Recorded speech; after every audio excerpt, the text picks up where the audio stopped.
বাজি কাজ হয়ে গেছে, ব্যাগে মনে হয় অনেক কিছু থাকবে, ব্যাগটা খুলে দেখি।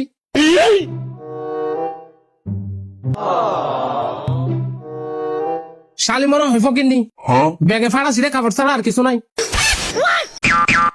ধরো, প্রতিদিন যদি এরকম দান্দা করতে পারি, আমি তো অল্প দিনে 2-4টা এরকম বিল্ডিং এর মালিক হয়ে যাব। মার্কেটের ভিতরে গিয়ে দেখি কিছু দান্দা করতে পারি কিনা।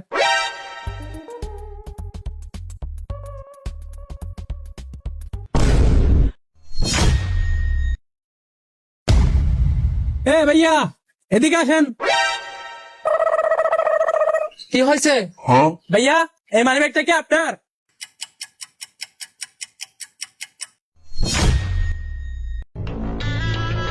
হাই আল্লাহ, ব্যাগে তো অনেক টাকা। এটা তো আমার মানি ব্যাগ না, তাড়াতাড়ি বলে দি এটা আমার মানি ব্যাগ। হ্যাঁ হ্যাঁ ভাইয়া, এটা আমার মানি ব্যাগ।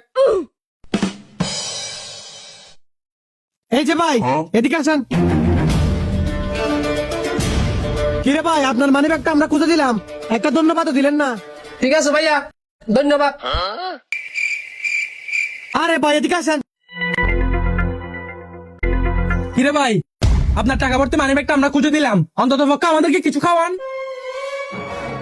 মানি ব্যাগটা তো আমার না, এখানে তো অনেক টাকা আছে, এখান থেকে এদের অল্প খাওয়ালে সমস্যা কি? ঠিক আছে ভাইয়া, চলেন। ভাইয়া এখানে কে আছেন? এদিকে নাস্তা দেন তো।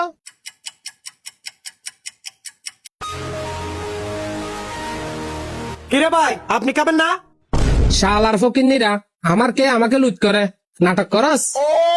না ভাইয়া, আমি খাবো না। আপনি না খালি নাই, আমরা ফিনিশ করে ফেলি।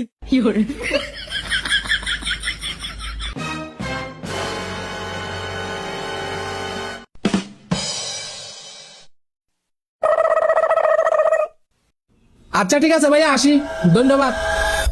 আরে ভাই কোথায় যান, দাঁড়ান। ভাই আপনাকে একটা সত্যি কথা বলি, এতক্ষণ আপনার সাথে যা ঘটেছিল সব কিন্তু একটা সাধারণ নাটক। আসলে মানি ব্যাগটা আমার।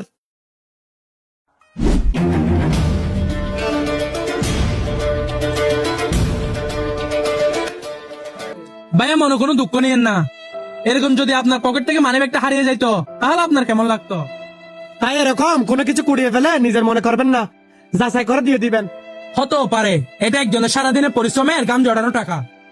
ভাইয়া আমাকে আপনারা ক্ষমা করে দেন, আমি এরকম কাজ আর জীবনও করবো না। আপনি এতক্ষণ যা করছেন আমরা দুজনে সব দেখছি। সময় থাকতে ভালো হয়ে যান, আল্লাহর কাছে তওবা করেন। আচ্ছা ঠিক আছে ভাইয়া, ধরেন আপনাদের মানি ব্যাগ। হায় রে মানুষ, টাকার জন্য কত কিছুই না করে।